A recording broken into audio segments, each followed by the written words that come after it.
Hoy inicia un nuevo día y no tenemos noticias todavía del Congreso Nacional. Si van a sesionar o no, tienen paralizado el país por la falta de consenso para aprobar el presupuesto general. Este año es un año eminentemente electoral.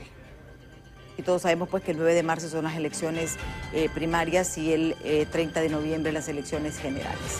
Vean ustedes, para que tengan una idea, en el cronograma electoral se ha ido cumpliendo. Pues el 20 de diciembre el Consejo Nacional Electoral inscribió 15 movimientos para las internas, tanto del Partido Liberal, Partido Nacional y Partido Libertad y Refundación, que son los 3 institutos políticos que van a participar en esta elección.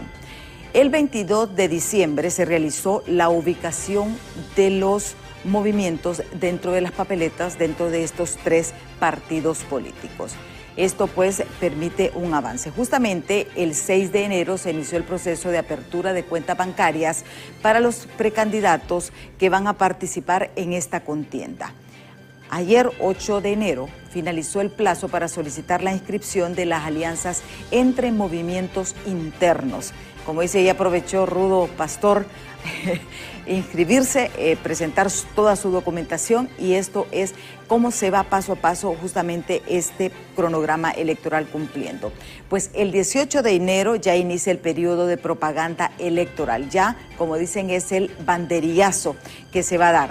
Estamos justamente a 58 días de las elecciones primarias. ¿Cómo avanza el cronograma electoral? Es el tema que vamos a abordar justamente hoy. ¿Cuáles son los retos, desafíos que tiene el Consejo Nacional Electoral? Está aquí con nosotros la comisionada presidenta del Consejo Nacional Electoral, la abogada Cosette López. Pero antes de iniciar con nuestro invitado, veamos esta nota de nuestros compañeros de los noticieros Impacto sobre estos temas. Son 39 millones de lempiras que el Tribunal de Justicia Electoral solicita con urgencia al Congreso Nacional, de la misma manera que puedan remitir a sanción y publicación en el Diario Oficial La Gaceta la Ley Procesal Electoral, con el objetivo de fortalecer y volver más transparentes los procesos electorales en el país. Nosotros sabemos que al día de hoy no hay consenso y entonces por eso excitamos de que se tome con la debida seriedad el consenso, el acuerdo del presupuesto y que sea aprobado a la brevedad posible. Cada día que pasa va a ocasionar una dificultad a los órganos electorales. Imagínense ya en el proceso primario la gran carga de trabajo que vamos a tener y sin las herramientas necesarias para poder darle una respuesta oportuna, certera, garantizando la legalidad de los procesos. Asimismo, parlamentarios del Partido Nacional han expresado su preocupación, ya que afirman que si al gobierno le interesara, entraran en discusión en el legislativo para su aprobación. Digo que nos extraña sobremanera, enormemente, y más cuando tiene que aprobarse en el Congreso Nacional. Entonces, no solo es el presupuesto, esa es la excusa que ellos ponen para no sesionar. Pero estuvimos 2 semanas antes del 24 sin sesionar y hemos arrancado en esta y no hemos tenido una tan sola sesión. Entonces, podría imaginarse el pueblo hondureño cuáles son las intenciones de la gente de Libre. Por otra parte, asesores políticos califican la situación como un mecanismo para darle incertidumbre al pueblo hondureño durante el proceso electoral. Adicionales para meter la tecnología de biometría dactilar que tiene que ir, porque esa es la que va a garantizar, bien utilizada, que no va a haber inflado de votos, el famoso helio. Y ahora el Tribunal de Justicia Electoral tiene que estar habilitado para funcionar en el momento de las elecciones. A 59 días para las próximas elecciones internas y primarias, los magistrados del Tribunal de Justicia Electoral han expresado su preocupación en torno a estas peticiones realizadas al Congreso Nacional. En cámara de Ángel Maradiaga, les informó Berenice Amaya. Y todos estamos al pendiente de lo que está ocurriendo este año, porque son las elecciones, es un año decisivo, van a haber elecciones primarias y elecciones generales. Está aquí con nosotras la consejera presidenta del Consejo Nacional Electoral, la abogada Cosette López. Muchísimas gracias, abogada, gracias por estar aquí con nosotros en Diálogo de Impacto, para dilucidar muchas dudas. Necesitamos muchas explicaciones. Yo creo que el pueblo hondureño necesita saber qué es lo que está ocurriendo a lo interno realmente del Consejo Nacional Electoral. Buenos días, es un placer estar aquí esta mañana. Pues la verdad, al interior del CNE, las cosas marchan con regularidad, con bastante precisión, porque estamos justo con el calendario electoral bastante ajustado, pero vamos a tiempo y el trabajo es diario, de día y de noche. Ya tenemos implementación de horarios extendidos y pronto ya estamos haciendo la aprobación de horarios nocturnos, porque el trabajo adentro por garantizar que las elecciones se realicen en debida forma para el 9 de marzo y posteriormente, por supuesto, con miras en las elecciones generales, es permanente. Sí. Hay una nebulosa y es una pregunta que todo mundo tiran como globos sondas y sabemos pues a nadie le conviene elecciones transparentes. A los que están en el poder no les interesa, o los que controlan los institutos políticos no les interesa renovaciones, porque eso es lo que hace una elección, por ejemplo, primaria, hacer ese relevo generacional, esos nuevos liderazgos. Hay mucho rumor, abogada, en el sentido de que van a haber elecciones, le dieron el presupuesto, no le dieron el presupuesto. ¿Cuál es la situación financiera en estos momentos del Consejo Nacional Electoral? En este momento nosotros tenemos, digamos, solvencia para resolver lo que hemos venido realizando hasta este momento. Debo, en honor a la verdad, decir que desde un inicio a mi llegada, el 11 de septiembre, que fue la época en que llegamos, pues, como nuevo pleno, hemos recibido el presupuesto y se ha contado tanto con el presupuesto ordinario como con el presupuesto especial. Inicialmente, obviamente, teníamos que tener una serie de tramitaciones relacionadas con los planes de desembolso y demás, pero esto no demoró más de 2 semanas en que tuviéramos los primeros desembolsos con cantidades importantes que superaron el 50% del presupuesto especial que está designado para el proyecto, para los diferentes proyectos, que consolidan lo que es la ejecución, porque es la forma en que está diseñado, y a la fecha pues contamos con presupuesto. De esa manera nosotros hemos tenido los recursos. Sin embargo, pues obviamente tenemos que actuar de forma prospectiva, de forma muy responsable, y hacemos todo el detalle, ¿no? Los proyectos se van aprobando por etapas, vamos haciendo los lanzamientos de las diferentes contrataciones, etcétera, y vamos haciendo utilización de los recursos. Sin embargo, pues podemos ver para qué recortamos y para qué no hemos realizado algunas modificaciones presupuestarias al interior del Consejo Nacional Electoral dentro del marco de las atribuciones que nos son otorgadas por la ley, y hemos podido hacer ajustes, pero esto tiene un límite que son precisamente el techo de los recursos que han sido consignados. Y por eso es que estamos trabajando en la modificación presupuestaria, que implica una ampliación que se presentará al Congreso Nacional. Inicialmente planeamos presentarla en diciembre. Sin embargo, pues debo decir también que este tiempo nos ha servido para llenar otros pormenores respecto de la temática, y pues hemos hecho modificaciones. En este momento ya estamos casi finalizando el proyecto y pues verificando que todo cuente con los recursos, porque son 27 proyectos en los cuales se estructura el presupuesto especial. Entre ellos está el TREP, el escrutinio general, la biometría, pero hay cosas que a veces de manera general no percibimos, pero que son muy importantes, ¿verdad? Tenemos que hacer las contrataciones, tenemos que hacer un tema de las lógicas de implementación de todas las tecnologías. Está también el tema meramente logístico, que es enorme la operación, logística que se realiza para el tema, por ejemplo, de armado de maletas, los kits electorales. Esto implica que tengamos una especie de maquila de producción. De hecho, el proceso que se ha dado inicio el sábado reciente es de premaquila. Hemos dado inicio al armado de las maletas electorales con los insumos que se van proveyendo, así que esa es una inmensa operación y hasta este momento contamos con los recursos, pero no cabe duda que la ampliación presupuestaria será necesario para poder abarcar todos los temas, entre ellos los documentos electorales, que ahora vamos a hacer próximamente la impresión. Podemos decir que lo convencional, lo tradicional de las elecciones es lo que tiene realmente presupuestado el Consejo Nacional Electoral en estos momentos, pero sabemos que estas elecciones primarias llevan un componente diferente. Aparte del TREP está el lector biométrico. Correcto. El lector biométrico es lo que yo les digo, la vacuna antidiputado helio, porque eso, o sea, es la vacuna ante el helio, esa inflada de votos, y yo siempre lo he dicho acá, a veces dicen firma por votado y usted hace sondeos con las personas de esos institutos, pero ¿tú votaste por este? No, y nadie votó por ellos, pero son los más votados, pero esos son los diputados helio, que inflan votos, llenan urnas, y lo cual es un delito, y que vimos justamente en años anteriores, en las elecciones pasadas, personas incluso que fueron judicializadas, ¿verdad? Porque ese es un delito. El hecho de tener este lector biométrico ha generado mucha controversia, porque obviamente unos están a favor y otros están en contra. Así es.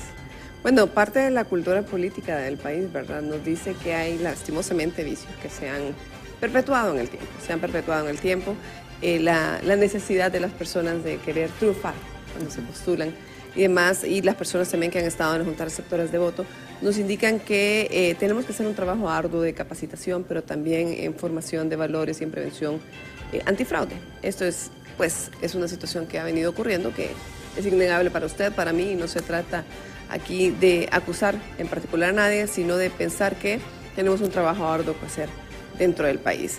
El lector biométrico fue implementado en el año 2021 en elecciones generales y deriva de una obligatoriedad que estableció la ley en su momento a nivel de un artículo de tipo transitorio, pero que recoge cuál era el espíritu, y es que los hondureños, ciudadanos que puedan asistir a votar, únicamente lo hagan en una ocasión. Normalmente, cuando una persona llega a la mesa, a la junta receptora de votos, pues se le recibe su documento de identificación, y el responsable único de la verificación de que ese documento de identidad concuerde con la persona que tienen enfrente es la autoridad de mesa. Sí. Entonces yo puedo decir sí o no y pues pasa a votar. Sin embargo, el lector biométrico, digamos que limita la posible arbitrariedad que existiera en la aplicación de estos criterios, porque ya la autoridad de mesa no solo va a verificar, sino que además va a haber un lector biométrico que también la autoridad de mesa tiene que ver y observar, en que le va a decir si esta persona es quien dice ser. Porque ese es el tema, ¿verdad? Cuando usted pone su huella digital, que es un identificador particular y único que cada quien tiene, pues puede verificar que esa persona es quien dice ser a través de la tecnología. Sí. Sin embargo, pues obviamente esto tiene retos importantes, es bastante costoso, tiene un tiempo de implementación, y para algunas personas pues puede implicar un poco de temor respecto de posibles manipulaciones.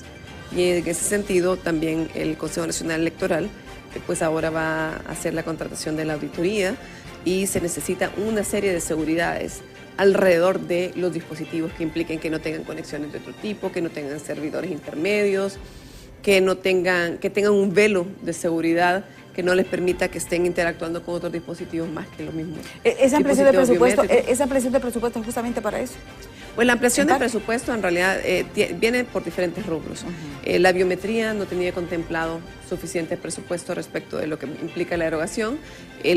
Hicimos una modificación presupuestaria para poder cubrirla, que todavía no se ha pagado, ¿verdad? Ni siquiera se ha suscrito el contrato, pero pues existen ciertos deberes respecto de los momentos procesales cuando se lanza un procedimiento de contratación, igual que el TREP. Solo ellos, si tenemos 1.492 millones de lempiras para el presupuesto especial, solo ellos consumen más de 500 millones, lo que implica que es más de un 30%, sí. Más de un 30%, y a esto usted súmele lo usual, la impresión de las papeletas, la impresión de los documentos electorales, los actos de cierre, la tinta indeleble, que es como algo que ya todos conocemos que está. El recurso humano, la contratación del recurso humano es mucha cosa que hacer.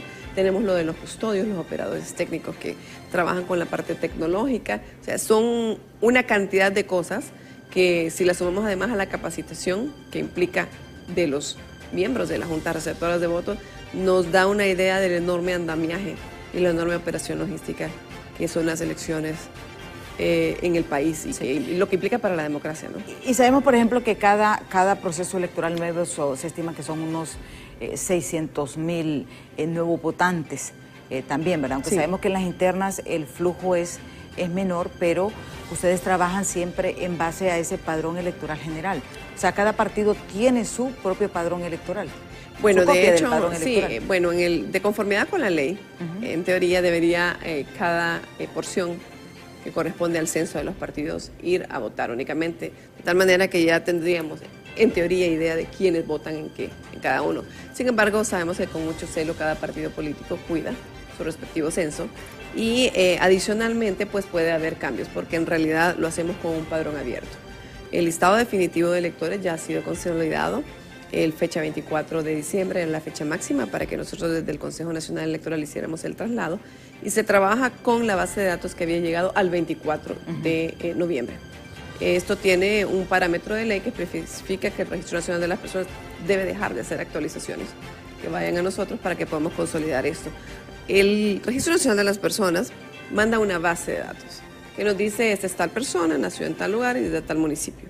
Y luego el Consejo Nacional Electoral hace lo que es la transformación en el censo, en el padrón, que implica que usted ya tenga un número, un centro de votación, que implica que usted va a votar en determinada línea, en determinada casilla, es decir, le dice cuál es su número de junta receptora de votos, etcétera. Este tipo de organización, pues, nos explica cómo funciona ese día y sí hubo un crecimiento importante. Y creo que va a ser más incluso para generales, se esperaban 700,000 nuevos votantes y sí se ha incrementado un poco, ¿verdad? Un poco el padrón. Cada persona, de hecho, invito a que puedan hacer la verificación de qué lugar les corresponde para votar. Desde ya lo pueden hacer, está disponible en la página del CNE. Sí, eso le iba a decir. ¿En estos momentos ya está habilitado el padrón electoral? En el CNE. Sí. Desde el 24 de diciembre nosotros realizamos la comunicación a los partidos políticos y también pues está en nuestra página web, ahí pueden hacer la consulta.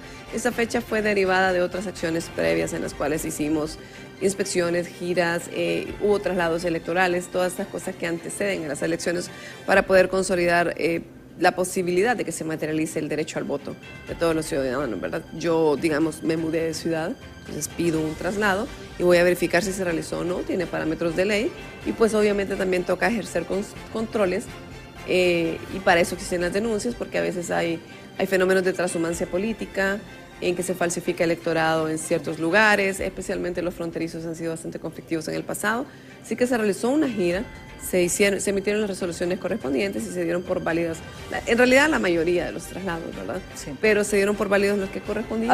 Ahorita para las elecciones primarias son más de 5 millones los que están habilitados. Sí, son 5, ahora mismo no tengo la cifra acá, la tenía puntual, la he dejado por ahí, son más de 5.6 millones, 5.8 estamos llegando y obviamente que a esto se le restan defunciones, inhabilitaciones, etcétera, que son un montón de procedimientos que se realizan en el interior del CNE en coordinación como mandata la ley con el Registro Nacional de las Personas. Yo creo que la pregunta, bueno, todos sabemos el comentario, esa frase, las elecciones de estilo Honduras. ¿Qué garantías nos dan a ustedes que estas elecciones van a ser transparentes? Bueno, nosotros en el Consejo Nacional Electoral estamos trabajando arduamente porque así sea. Todos los días tomamos decisiones distintas, unas más grandes, otras pequeñas, pero que todas al final se consolidan con miras en esa transparencia que queremos trasladar. La biometría en el 2021, como dijimos antes, transmitió cierto nivel de certidumbre respecto de la identificación y sobre todo de que no hubiera doble voto para las personas. Hay otras personas que por otro lado no confían en la biometría porque tienen recelo con las tecnologías. Yo personalmente por eso siempre me decanto por un mundo intermedio entre el uso de las tecnologías y el uso de nuestros cerebros y nuestras manos, que es el mundo análogo, ¿no? Es el mundo análogo y que nos permite hacer verificaciones. Yo soy de esas personas que si va a comprar algo en un sitio web, quiere haber visto el producto en algún lugar, ¿no? Que no voy a hacer una transferencia sin estar verificando que todo tenga las seguridades. Entonces, por eso yo me decanto por un mundo intermedio entre la tecnología y el papel, lo de siempre, ¿no? Entonces nosotros cada decisión que tomamos lo hacemos con miras en que esa transparencia se traslade porque yo lo repito constantemente y a veces puede sonar como un discurso etéreo, pero no lo es. Nosotros estamos haciendo toda la organización de una enorme operación logística, pero esta operación logística tiene un sustento en los principios fundacionales de la República, que permanezcamos en libertad, que podamos ejercer nuestros derechos, que todo el mundo tenga conciencia de sus deberes. Y esto no es poca cosa, es lo que dio lugar a la existencia de esta nación. Sí. Entonces son cosas, esto es casi como la tarea diaria que realiza una madre, ¿verdad? Alimentar a un niño, enviarlo a la escuela, vestirlo, que se ven como tareas menores, pero de todas ellas depende el sustento de una vida que es irrepetible, que es una gracia. Y nosotros los que somos creyentes pues lo vemos como una gracia divina, además, en la oportunidad de existir. Esto es la organización de las elecciones a la democracia. Es lo que le puede, es un motor que le puede dar sustento, es un combustible que lo sostiene y que permite una logística, que permite un andamiaje en que cada hondureño, aunque no entienda a veces del todo de la profundidad, puede ir a depositar un voto. Y yo creo que pues hacer que las experiencias democráticas del país se amplíen, que sean más y que sean diversas, porque no solo el voto es democracia, pero sí es una garantía, ¿verdad?, tener estas elecciones. Y yo creo que también para ustedes como como consejeros, realmente es un gran reto porque es un cambio que va a haber en estas elecciones primarias. Y explico de manera sencilla. Lo que va a pasar ahora, que antes usted, si se quitaba la mancha y por truco, usted podía votar en todos los partidos que estaban en las urnas, porque están en la misma escuela. Entonces, ahora no. Ahora con el lector biométrico en cada va a marcar que usted ya votó. Efectivamente. Y eso es lo que se está realmente evitando, ese doble voto o la persona que va a decir, ok, fallecido, está muerto, ¿verdad? Sí. Obviamente tiene que llevar el dedo de la huella digital, porque va a ser con huella digital. Correcto. Entonces, esto es lo que realmente se está evitando. Es lo que tratamos de evitar, es un mecanismo adicional que la ley estableció de manera tácita al implicarlo en el procedimiento. No dice, tiene que haber biometría, pero sí dice cuando hace la descripción de pasos, cuando una persona llega a la Junta Receptora de Voto y dice que será identificado biométricamente a través del lector que haya establecido el Consejo Nacional Electoral. Y definitivamente, si yo voy a poner mi huella, pues difícilmente va a ser falsificado. Pero también tenemos que tener una serie de seguridades, por ejemplo, para que no haya quejas de que de manera virtual, de manera informática, aparezca un bloqueo inexistente. Que aparezca la señora Elma Calderón ya votó cuando no haya votado, porque esto puede generar incidencias desagradables. O que, por ejemplo, hay un dato importante que es a superarse, estimo yo, en el año 2021, pues se implementó la biometría, era primera vez y es entendible que haya márgenes y lo seguirá habiendo, ¿no? Sin embargo, pues hubo de 18,000 y tantos dispositivos, 6,155 dispositivos no transmitieron. Es un porcentaje bastante considerable. En consecuencia, hay temas de conectividad, hay temas de electricidad, hay diferentes temas que pueden incidir en la situación. Sin embargo, pues este 30% sería uno de los parámetros que yo estimo deberíamos superar en el Consejo Nacional Electoral y disminuirlo, porque, por ejemplo, para primarias, que tenemos más de 24,000 juntas receptoras de voto, nos implicaría un enorme porcentaje de personas. Y pues lo que queremos es trasladar esa seguridad, que no solo es respecto de quién va a votar, no solo es dónde voy a votar, también es que las urnas cuando regresen no sean trastocadas, que vengan correctamente custodiadas, que no se desvíen de sus rutas, que haya observación sobre todos los procesos y que lo que se depositó allá en Huampusirpen, gracias a Dios, sea lo que correctamente se traslade, ya sea a lomo de caballo, de mula o en canoa hacia Tegucigalpa, y que se consoliden los datos que inicialmente fueron depositados por la ciudadanía. Ahorita tocó el tema de las Fuerzas Armadas, y este tema es importante porque las Fuerzas Armadas pues son los garantes de la seguridad, del traslado de todo el material electoral, antes, durante y después de este proceso. Al final, lo del presupuesto quedó asignado al Consejo Nacional Electoral. ¿Cuándo usted va a asumir realmente? Porque según nuestra legislatura, pues, usted asume el mando de las Fuerzas Armadas para este proceso electoral. ¿Para qué fecha el traslado es el 8 de febrero. El 8 de febrero. El 8 de febrero es un mes antes. Y efectivamente las Fuerzas Armadas se deben poner a disposición del Consejo Nacional Electoral para coadyuvar con las tareas. ¿Ustedes ya han hablado con ellos? Hasta este momento, como ha habido cambio, hubo cambio recientemente, no he tenido la oportunidad de reunirme con el coronel Fuentes, quien está a cargo del CNE. Sin embargo, de hecho, el día de ayer se iba a realizar una primera reunión, pues ya autorizada desde Presidencia, porque se había realizado algunas de coordinación con las personas que van a organizar el transporte. Ese es un tema bastante delicado, yo creo que estamos en un epicentro de mucha crisis actualmente, y pues yo quiero recuperar precisamente la confianza en que la institucionalidad va a operar. Yo crecí en una época en que las Fuerzas Armadas de Honduras eran bastante desdeñadas en materia de altura moral, y posteriormente vi su recuperación. Llegó a ser la segunda institución con mayor credibilidad después de la Iglesia, lo cual no es cosa menor. Y pues como eso abarcó mi adolescencia y mi primera etapa de adultez, para mí es de enorme importancia, incluso personal como ciudadana, no solo como funcionaria, sino como ciudadana, que esa confianza se vea honrada. Nosotros confiamos en que la protección de la democracia, en que la consolidación de todas estas matrices, porque son matrices de pensamiento, ¿no?, que nos dicen que podemos seguir siendo la república que hemos establecido y procurar que en esta democracia fijemos un parámetro de desarrollo, porque es a lo que aspiramos como nación, reposan enormemente en las Fuerzas Armadas y en la confianza que ellos trasladan a la población mediante el cumplimiento efectivo de sus deberes bajo la Constitución como único mandato superior. Exactamente. ¿Para cuándo piensan ustedes sostener esta reunión? Pero eso lo vamos a ver después de pausa. No nos cambie, que en breve regresamos.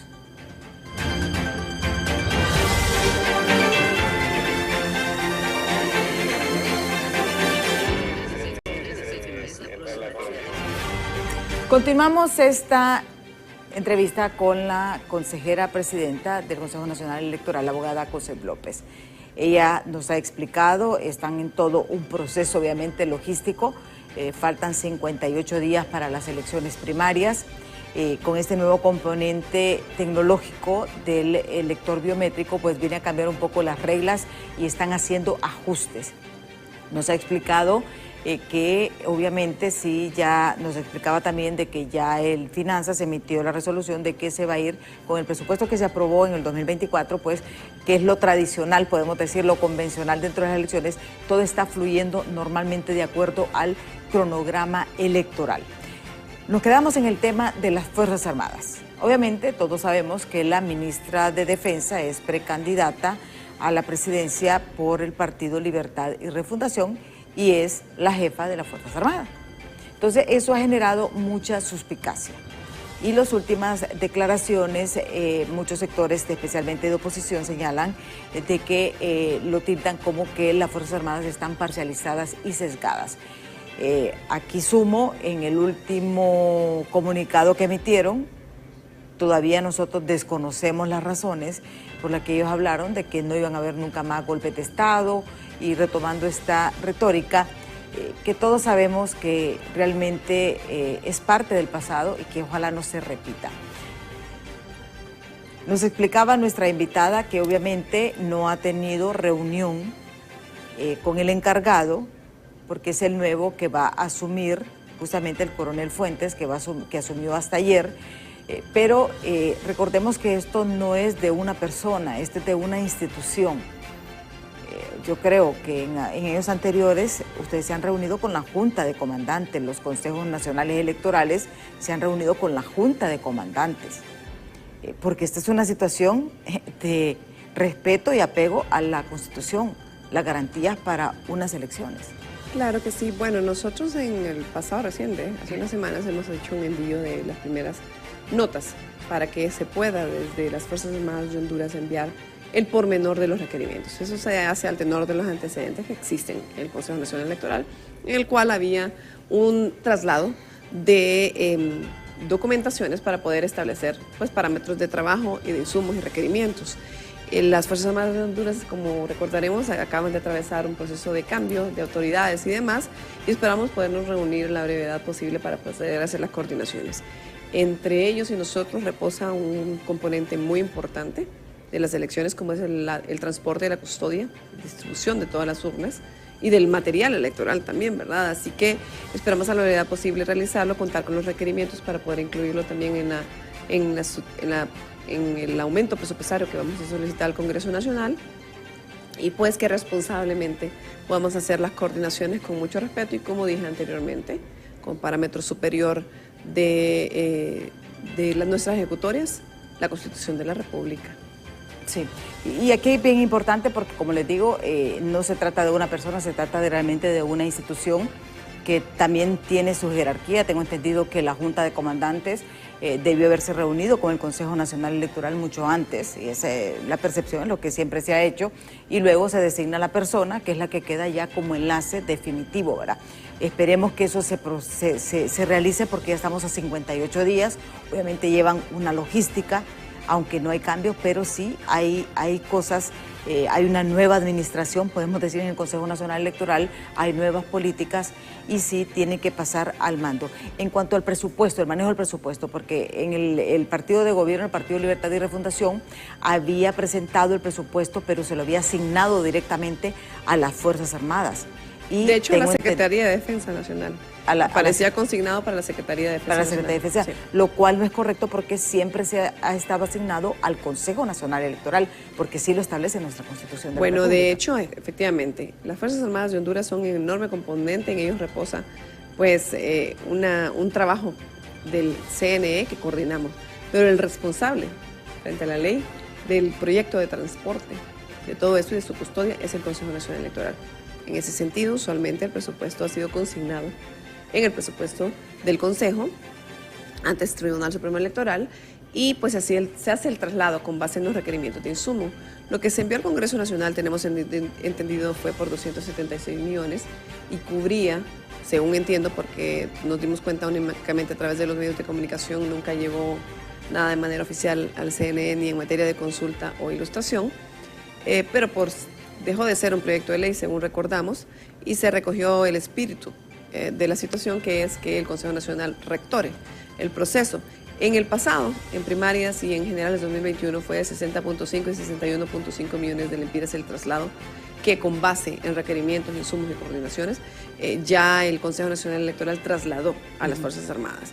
Esto implica desde recurso humano, alimentación, combustible, hasta pues reparación de llantas, de neumáticos, todo lo que pueda hacer y que implique, porque se utilizan convoys de ellos también para el transporte. Sí, porque recordemos que ahí es aéreo, terrestre, marítimo, sí, en mula, en todo. O sea realmente es una logística bastante grande. Es bastante grande, es enorme y pues es de gran importancia. La implicación que tiene el recurso humano de las Fuerzas Armadas, pero también la lógica en que se trabaja. Y pues estamos ahora esperando contar con el presupuesto también para poder hacer el traslado, únicamente que tenemos que hacer todas estas coordinaciones. Necesitamos los requerimientos, necesitamos saber los insumos, hacer los cálculos presupuestarios, que normalmente oscilan en un 30% de incremento respecto de los anteriores, para que podamos atender eficientemente las labores que en conjunto nos tocará coordinar por el país. Sí. Ahora bien, el tema, por ejemplo, en estos momentos, ¿cuál es el principal reto que ustedes tienen, el principal desafío como consejeros? ¿Qué es lo que a ustedes les preocupa? Pues creo que parte del reto es permanecer en el cronograma electoral. El reto es contra el tiempo. Faltan 58 días y tenemos algunas limitaciones en el espacio físico del INFOP. Estamos haciendo algunos concursos que a veces funcionan y a veces no, pero le traslado algo. Les traslado al pueblo hondureño que más allá de diferencias personales que pueda haber o diferencias que hayan percibido respecto del Consejo Nacional Electoral entre algunos de sus miembros, incluida esta servidora, nosotros nos sentamos a trabajar y avanzamos. Somos bastante profesionales, es un descubrimiento agradable para mí, que nos podemos asentar y los problemas que hemos tenido y lo que sea se ponen de lado y avanzamos, ejecutamos, trabajamos arduas horas, nos reunimos por 7 horas seguidas, nos hemos reunido hasta 12 horas seguidas para estar discutiendo y avanzando, y debo decirles que yo me siento muy satisfecha con la manera en que articulamos dentro del Consejo, los tres. Me parece que mis compañeros son personas muy profesionales, enfocadas, conocedoras de la materia y articulamos bastante bien. Entonces, esa confianza es importante trasladarla, que nosotros estamos trabajando arduamente por Honduras, que lo hacemos y que nos enfocamos en el trabajo que tenemos que hacer. Y los retos son no distraernos, los retos es mantenernos enfocados en las elecciones.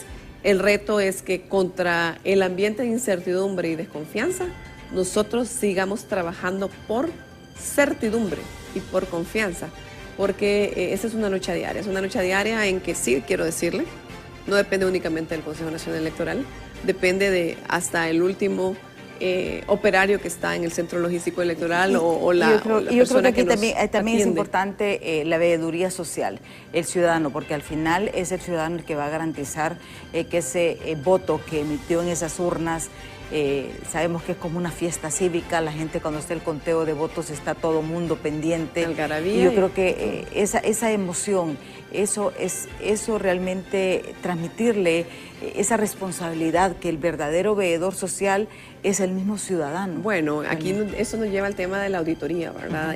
Hay auditorías de orden formal, como la que nos establece el artículo 282 de la ley, en la cual nos habla de que todos los procesos son auditables y que para mí están revestidos de mucha importancia, porque es la revisión del antes, el durante y el después del proceso electoral, porque las elecciones no solo son el día comienzan mucho antes y terminan después, sí, como lo sabemos, y también está la auditoría social. La auditoría social yo la detecto en varios espectros, está en los medios de comunicación, pero está la observación que puede ser de internacional o nacional, y está la veeduría, que no solo se interesa en cómo se va a hacer la elección, sino que la veeduría hace un trabajo un poco más serio y profundo y a veces no tan público respecto del acercamiento en el CNE, conocer los procesos de adentro, internarse en el proceso tal como es la organización, conocer cómo se realizó la inscripción de los partidos, si el sistema funcionaba o no funcionaba, si esto reúne o no los requisitos de ley, y a lo mejor no siempre se publica, ¿no? Y en esta etapa hemos carecido lastimosamente de una presencia permanente. Yo sigo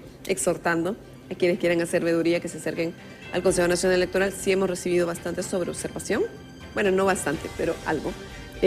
Ya hemos librado las comunicaciones a la Organización de Estados Americanos, a la Unión Europea.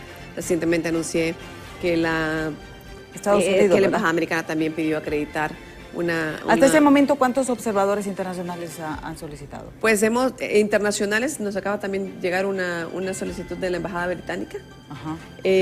Tenemos varios y tenemos que resolverlos. De hecho, lo he colocado como una de las prioridades para la semana para que empecemos a ver. Sin embargo, debo decirle que existe un proyecto específico de las elecciones que está destinado a esto, que es el proyecto de observación electoral, y con ellos ya se están haciendo las articulaciones para poder hacer diferentes tipos de invitaciones. El día de ayer, por ejemplo... Las universidades, por ejemplo, tienen una participación increíble. Ellos también pueden solicitar, nos ha solicitado FRENAEL, hay diferentes entidades. Unas se interesan en participar desde antes, otras solo el día y cada quien articula la manera. Sin embargo, es importante decir que debe hacerse con mucho respeto, con mucho orden, porque la observación se une para poder hacer veeduría social, para poder ver el proceso, para decir cómo funcionó, pero debe hacerse de una manera muy ordenada para que no añada incertidumbre en esos días y en esas complicaciones que a veces con el contexto social pueden darse en materia de elecciones, y que es una lucha que nosotros tenemos. Nosotros queremos trasladarle al pueblo confianza. Yo siempre hablo, el simple hecho de tener elecciones no es democracia, es la calidad con que se realicen. Y pues sabemos que perfectas no serán y que siempre habrá áreas de mejora, pero estamos poniendo nuestro empeño, nuestro esfuerzo en que sean transparentes, en que se traslade el voto del hondureño de manera eficiente y sin trastocarlo, que los hondureños votemos solo una vez, y que se implementen medidas antifraude y medidas anticorrupción electoral. Sí. Tenemos ya varios mensajes que nos han escrito al 3182-5600 a través de nuestras redes sociales, que vamos a compartir con ustedes, con todos nuestros estudiantes. Dice: buenos días, quería preguntarle a la abogada Cosette López, ¿cuándo empezarán a realizar el proceso de contratación de personal que será asignado por cada partido político? Para este tiempo ya estuvieran trabajando en las bodegas electorales del Centro Logístico Electoral. Bueno, con seguridad este mensaje lo manda alguien que esté interesado en trabajar, ¿verdad? Sí. Y sí, ya tenemos el personal de primera etapa ya se encuentra en el Centro Logístico Electoral.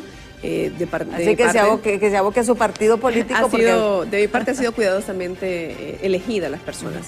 Verás, es un trabajo de mucho compromiso que define un perfil específico. En lo particular, me interesa mucho que las personas que lleguen ahí tengan muy entendido todo lo relacionado con lo que constituye delito electoral. No quiero que se creen vulnerabilidades a través de este espacio, y pues en ese sentido se ha elegido personas y ahora viene una nueva etapa. El grueso de las contrataciones del Consejo Nacional Electoral en materia de recursos humanos viene en esta etapa, pero son contratos de carácter temporal porque son atendiendo un presupuesto especial que se ejecuta únicamente para elecciones. Así que el trabajo del Centro Logístico Electoral ya inició, ya estamos con la premaquila. Se ha elegido por cada una de las consejerías, cada uno de los despachos, un determinado número de personas que ya comenzó a trabajar, y próximamente se va a estar realizando otra proporción. Pero el trabajo avanza. Sí. Definitivamente sin esto no podremos estar avanzando, y nosotros vamos avanzando con el reloj y con el cronograma. Sí. Vamos con más mensajes.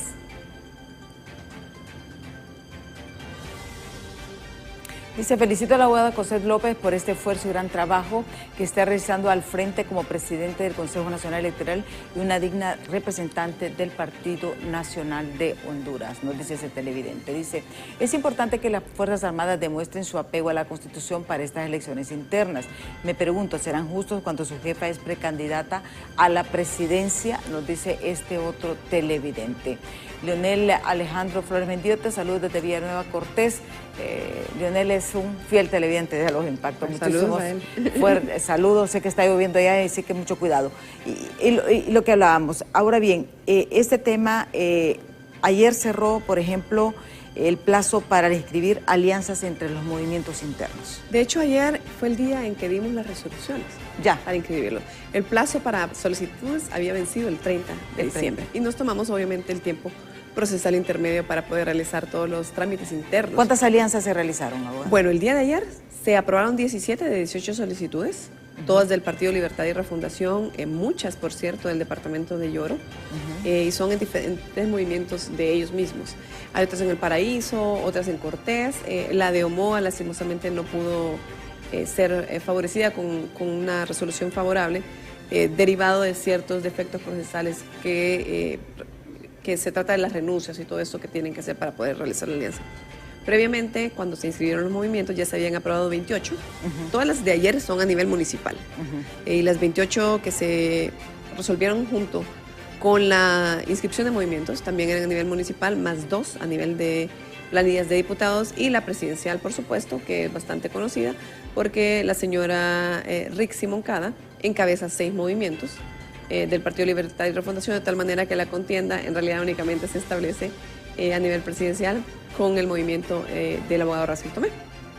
En consecuencia, pues tenemos 2 abogados a la cabeza. Podemos decir que solamente que casi todos la mayor parte de las alianzas fueron en el Partido Libertad y Refundación. En su totalidad. En su totalidad. El 100% de las alianzas fue. El 100% de las alianzas presentadas. Y fue a nivel presidencial y municipal, que en su mayoría también. Sí, y solo 2 a nivel departamental. En su totalidad son del Partido Libertad y Refundación, no se recibió ninguna de los otros 2 partidos políticos. Y ahora mismo, pues hemos estado recibiendo renuncias y demás, de lo cual estamos sacando la estadística, que es algo natural. Es algo natural que ocurre, se hace el proceso, se inscriben y se están recomponiendo algunos asuntos por matices políticos y de orden social, y pues van presentando. Esta oportunidad existe hasta marzo todavía, ¿verdad? Pero estamos en la etapa de consolidar todas las fotografías porque estamos haciendo el diseño de los documentos electorales, por lo cual esperamos que no haya mayores modificaciones, dado que prontamente vamos a dar inicio a la etapa también de impresión de documentos electorales, de papeletas, y como recordaremos, desde el 2003, pues los ciudadanos van con su fotografía. Sí. A veces la gente que vota... Esa fotografía, y vamos al tema, ¿verdad? El problema, les digo yo, son las cirugías digitales. Porque a veces sacan unas fotografías que no se parecen en nada. ¿Van a haber algún parámetro o no hay ninguna restricción? Bueno, se habla de que la fotografía sea una fotografía actual, ¿verdad? Que sea reconocible la persona, así que esperamos que no ocurra. Antes, y la gente que vota recientemente no lo sabe, y pues yo creo que yo tal vez voté una vez sin fotografía, pero antes del 2003, de la ley electoral y de organizaciones políticas de 2003, se votaba detrás de una bandera, no se votaba con fotografía para el tema de los diputados. Esto significó un encarecimiento, y tenemos papeletas que son enormes en el caso de Francisco Marzán. Sin embargo, también es una manera de que esté más cercano.